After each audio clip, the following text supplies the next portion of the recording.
Brain stroke అనేది ఇప్పుడు alarming సిచ్యువేషన్లో ఉంది.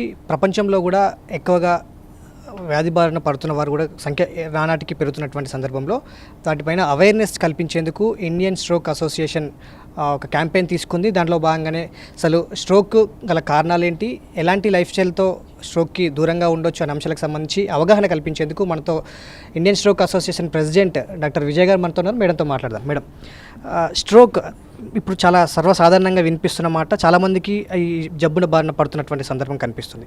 ఎవరెవరికి ఈ జబ్బున పడే అవకాశం ఉంది, వాటిని ఎట్లా బయటపడవచ్చు? సో ముందుగా ఒక విషయం చెప్తానండి. స్ట్రోక్ అనగానే మన ప్రజల్లో ఎక్కువ మందిలో ఈవెన్ ఎడ్యుకేటెడ్ వాళ్ళు స్ట్రోక్ అంటే కేవలం హార్ట్ స్ట్రోకే స్ట్రోక్ అనుకుంటారు. యాక్చువల్గా స్ట్రోక్ అంటే బ్రెయిన్ స్ట్రోక్ అంటే పెరాలసిస్ అంటే మెదడులో జరిగే జబ్బు అనమాట. ఇది ప్రతి నలుగురిలో ఒకరికి వస్తుంది అని వరల్డ్ హెల్త్ ఆర్గనైజేషన్ వాళ్ళు అంచనా.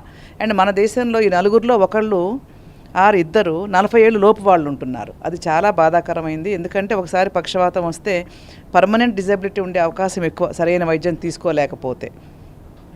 ఒకవేళ స్ట్రోక్ గురి అయితే వాళ్ళని గుర్తించడం ఎలా? అంటే ముందస్తుగానే స్ట్రోక్ని గుర్తించే కొన్ని లక్షణాలు ఉంటాయి. ఆ లక్షణాలు ఏంటి? దాని ద్వారా ఎట్లాంటి ప్రమాదం నుంచి మనం తప్పించుకోవచ్చు? సో అన్నిటికంటే ముఖ్యమైనది, ప్రతి జబ్బుకి లాగానే బ్రెయిన్ స్ట్రోక్ కూడా గోల్డెన్ అవర్ అనేది ఒకటి ఉంటుందండి. ఆ గోల్డెన్ అవర్ బ్రెయిన్కి 4.5 గంటలు మాత్రమే. అంటే స్ట్రోక్ స్టార్ట్ అయినప్పటి నుంచి 4.5 గంటల లోపల పేషెంట్ గుర్తించాలి, అటెండర్స్కి చెప్పాలి, వాళ్ళు రియాక్ట్ అవ్వాలి, అంబులెన్స్లో కానీ ఓన్ వెహికల్ కానీ వెంటనే ఉన్న స్ట్రోక్ రెడీ హాస్పిటల్కి రావాలి, ట్రీట్మెంట్ తీసుకోవాలి.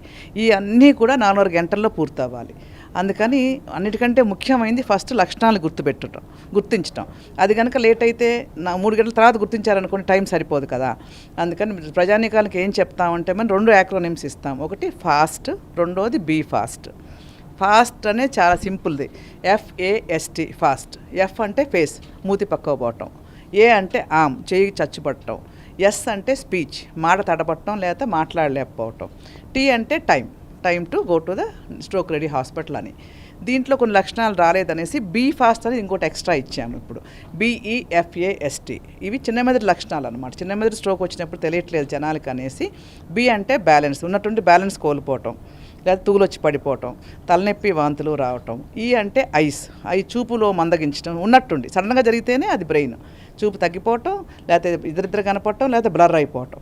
Be fast. ఈ 5 లక్షణాలు గుర్తుపెట్టుకొని ఒకవేళ ఉంటే అది పెరాలసిస్ అనుకొని వెంటనే స్పందించి 4.5 గంటల లోపల స్ట్రోక్ రెడీ హాస్పిటల్కి తీసుకురావాలి పేషెంట్ని. ఎవరికి ఈ బ్రెయిన్ స్ట్రోక్ సిమ్టమ్స్ అంటే ఎక్కువగా వచ్చే అవకాశం ఉంటుంది? అది వాళ్ళ కౌంట్ అంటే వాళ్ళ డేటా ప్రకారం ఎవరెవరికి వస్తుంది, వాళ్ళని ఎట్లా గుర్తించవచ్చు మనం?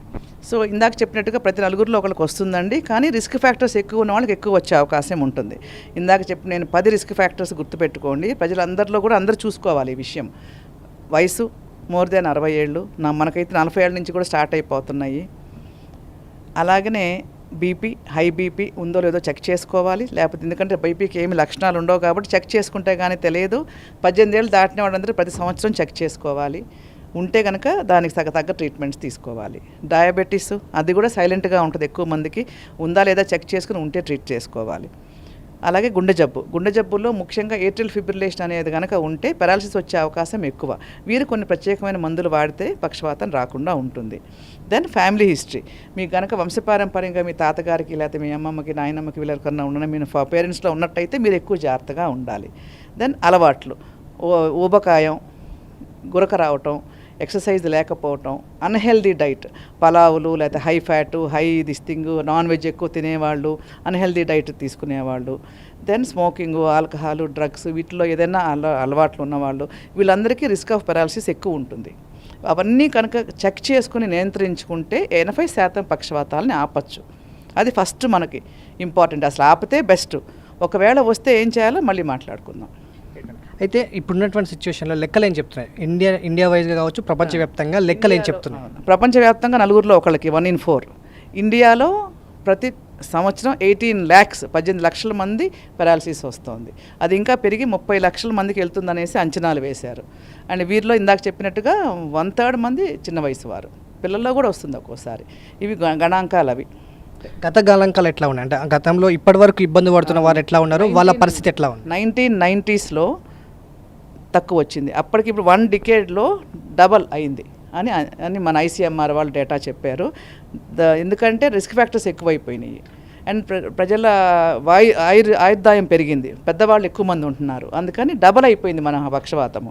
ఒకప్పుడు ట్రీట్మెంట్ ఉండేది కాదు, ఒకసారి పక్షవాతం వస్తే మంచంలో ఉండటమో లేకపోతే కర్ర వేసుకు తిరగటమో మనందరికీ తెలుసు. కానీ అప్పుడు ఆ పరిస్థితి లేదు, మంచి ట్రీట్మెంట్స్ ఉన్నాయి, కాకపోతే ట్రీట్మెంట్స్ ఉన్న విషయము జనాలకి కానీ తెలియదు పూర్తిగా. అది ఓవరాల్గా ఇప్పుడున్నటువంటి సిచ్యువేషన్లో ఈ ప్రమాదం నుంచి అంటే మిగతా క్యాన్సరు, హార్ట్ స్ట్రోక్ ఇవన్నీ పెద్ద ప్రమాదాలైనా వాటి సరసన ఇప్పుడు బ్రెయిన్ స్ట్రోక్ చేరుతున్నట్టే. సో ఈ బ్రెయిన్ స్ట్రోక్ పెద్ద ప్రమాదం నుంచి తప్పించుకోవాలంటే ప్రజలకి మీరు ఇచ్చే ఒక as a neurologist, as a Indian stroke association ప్రెసిడెంట్గా మీరు ఏం చెప్పదలుచుకున్నారు ఈ విషయం? అన్ని ఇన్ఫెక్షన్స్ కంటే కూడా పక్షవాతం ఎక్కువ, అదొకటి గుర్తుపెట్టుకోండి. మనం కోవిడ్ అంతా భయపడ్డాం కదా, కోవిడ్, టీబీ, మలేరియా ఇన్ఫెక్షన్స్ అన్నిటినీ ఒక గ్రూప్లో పెడితే దానికంటే కూడా పక్షవాతాలు ఎక్కువ వస్తాయి. అంత ఎక్కువ మనకి బర్డెన్ ఆఫ్ స్ట్రోక్ చాలా హై. ప్రతి నిమిషానికి 3 వస్తుంది పెరాలసిస్ ఇండియాలో, ప్రతి 3 నిమిషాలకి ఒకరు చనిపోతున్నారు. ఇది కూడా ICMR గుణాంకాలు. ఈ రాకుండా చేయాలి అంటే ఒకటి ప్రివెన్షను, రెండోది ఒకవేళ లక్షణాలు వస్తే వెంటనే అశ్రద్ధ చేయకుండా స్పందించాలి బీ ఫాస్ట్తో. దెన్ ట్రీట్మెంట్స్ ఉన్నాయనే విషయం తెలుసుకోవాలి, ఎక్కడ దొరుకుతాయి ఆ ట్రీట్మెంట్స్ అనేవి కూడా వాళ్ళు తెలియాలి. ఏ హాస్పిటల్ పడితే హాస్పిటల్కి వెళ్ళకుండా ఈ థ్రాంబోలైసిస్ చేయగలిగిన హాస్పిటల్స్కి వెళ్ళాలి. కొన్నిసార్లు ఇంకా హై ఎండ్ ట్రీట్మెంట్స్ అవసరం అవుతాయి, థ్రాంబెక్టమీ అంటారు, బ్రెయిన్లోకి వెళ్ళి చేసేవి, క్యాత్ ల్యాబ్లో చేసేవి, అవి కూడా అందుబాటులో ఉన్నాయి పెద్ద సిటీస్లో. అది కొంతమందికి మాత్రమే అవసరం అవుతుంది. సో నేను చెప్పే సందేశం ఏంటంటే, ఫస్ట్ ఆఫ్ ఆల్ పెరాలసిస్ అనేది ఎవరికైనా రావచ్చు అనే విషయం గమనించండి, ఏ వయసులోనైనా ఎవరికైనా. మీ రిస్క్ చెక్ చేసుకోండి. ఈ రిస్క్ ఫ్యాక్టర్స్లో 10లో మీకు 3 ఉంటే you have to be alert. మూడోది మీరు ఆ రిస్క్ మీద టేక్ యాక్షన్. అంటే బీపీ ఉంటే డైట్ కంట్రోలు, మందులు, ఎక్సర్సైజ్ చేశారనుకోండి, లెస్ దాన్ 140/90 ఉండాలి ఆల్ ద టైం. షుగర్ ఉంటే షుగర్ కంట్రోల్. 4వది ఒకవేళ ఇవన్నీ చేసినా కూడా పక్షవాతం వచ్చే అవకాశం ఉంటుంది, కానీ తక్కువ తీవ్రంగా వస్తుంది.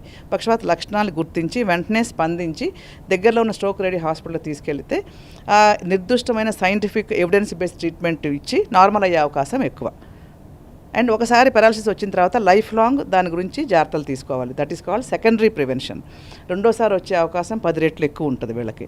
అందుకని డాక్టర్ల పర్యవేక్షణలో లైఫ్ లాంగ్ కొన్ని మందులు వాడాల్సి వస్తుంది, చిన్న చిన్న మందులే, బ్లడ్ థిన్నర్స్, స్టాటిన్స్, బీపీ మందులు, షుగర్ మందులు, ప్లస్ జీవనశైలి మార్చుకోవాలి. ఇవి చేస్తే చాలా వరకు ఈ పక్షవాతాన్ని జయించవచ్చు. మనందరం కలిసి, ప్రజలు, మీడియా, గవర్నమెంటు, డాక్టర్స్ అందరం కలిసి కృషి చేస్తే తప్పితే ఇది సాధ్యమయ్యే పని కాదు.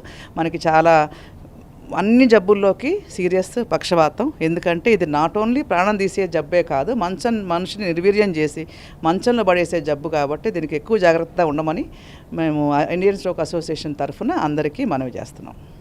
మొత్తంగా ప్రస్తుతం ప్రమాదకరంగా మారుతున్నటువంటి బ్రెయిన్ స్ట్రోక్ సంబంధించి అవగాహనతో పాటుగా ప్రివెన్షన్ కూడా చాలా ముఖ్యమనేది చెప్తున్నారు. సో ఇలాంటి ఏవైతే బీ ఫాస్ట్తో ఈ లక్షణాలు ఉన్న వాళ్ళని వెంటనే ఆసుపత్రికి తీసుకెళ్ళి సమయానికి గోల్డెన్ అవర్లో ట్రీట్మెంట్ అందిస్తే పెద్ద ప్రమాదం నుంచి తప్పించుకొని సేఫ్గా మనం ప్రాణాలు దక్కించుకొని కొంతమందికి ఆదర్శంగా నిలిచే అవకాశం ఉంటుందనేది వైద్యులు చెప్తున్నటువంటి మాట. So be fast, be alert. Video journalist శ్రీకాంత్తో ఎల్లిందరెడ్డి, TV9 హైదరాబాద్.